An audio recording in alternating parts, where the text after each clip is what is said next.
नमस्कार दोस्तों, आपका स्वागत है। आज जो हम कहानी देखने वाले हैं वो एक सच्ची कहानी है। ये माइकल की कहानी है दोस्तों।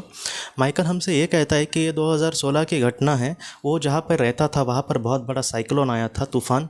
और उस तूफ़ान में उसका पूरा जो घर था वो तबाह हो गया था। और माइकल ये कहता है कि ये सारी घटना जो थी वो पहले तो तूफ़ान आया था, उसको पता था, लेकिन बाद में इतना रौद्र रूप धारण कर लेगी उसको ऐसा नहीं लगा था। और इसके वजह से वो भी घर पे ही था और वो पूरी तरीके से घायल हो गया।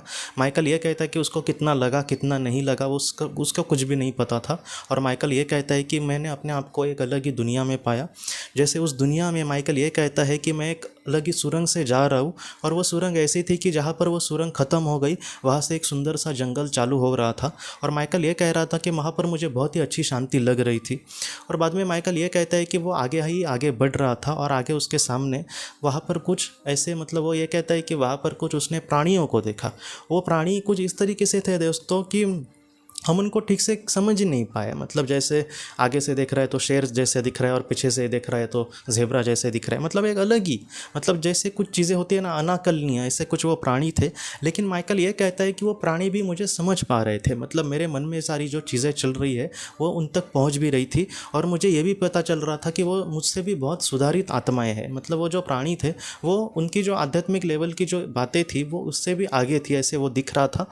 और बाद में माइकल ये कहता है कि मुझे ये दृष्टि के लिए, मतलब जो प्राणी थे जो जानवर थे वो उसको दृष्टि के लिए जानवर जैसे दिख रहे थे, लेकिन असल में वो जानवर ही नहीं थे, वो किसी का भी रूप ले सकते थे।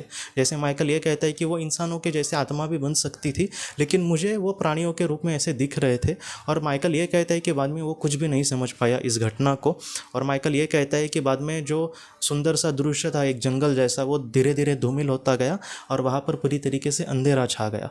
और माइकल बाद में ये कहता है कि जब उसने अपनी आंखें खोली तब वहाँ पर पुलिस की गाड़ियाँ या फिर एम्बुलेंस के हॉर्न उसको आवाज़ आ रही थी। और वहाँ से उसको जो रेस्क्यू टीम आई थी वो उसको वहाँ से अस्पताल लेकर जा रही थी। और माइकल को ये बाद में पता चला कि नहीं, ये मतलब कुछ वक्त के लिए मैं उस दुनिया में पहुँच गया था, लेकिन फिर भी मैं अभी पृथ्वी पर आ गया हूँ और मैं अब ज़िंदा हूँ।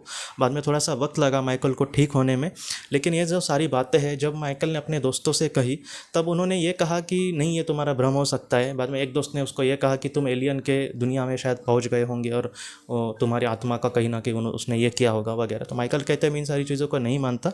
लेकिन बाद में माइकल ने एनडी के जो केसेस देखे तब उसको पता चला कि हाँ, ये सारी चीज़ें उसके सामने क्यों आई थी।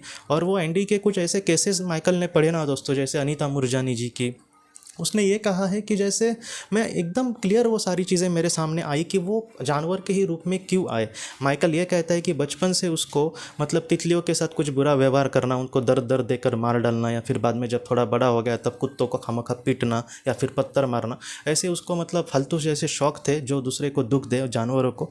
और इस वजह से वो ये कहता है कि कोई मतलब कुत्ता अपना अगर कोई पालतू है तो वो मेरे सामने लाता ही नहीं था, क्योंकि उसको पता था कि मैं उसको कुछ चोट पहुंचाने की कोशिश करूंगा। ऐसे बहुत सारे कंप्लेंट माइकल की माँ के पास भी लोग करते थे, लेकिन फिर भी वो सुधरा नहीं। लेकिन आज जब उसको वो अनुभव आया तब उसको पता चला कि आखिर उसको वहाँ पर जानवर क्यों दिखे, कि ऐसा नहीं है कि हम जानवर को पिटे क्योंकि उसको कुछ बेचारा वो बोल नहीं सकता, उसको कुछ समझ नहीं आ रहा।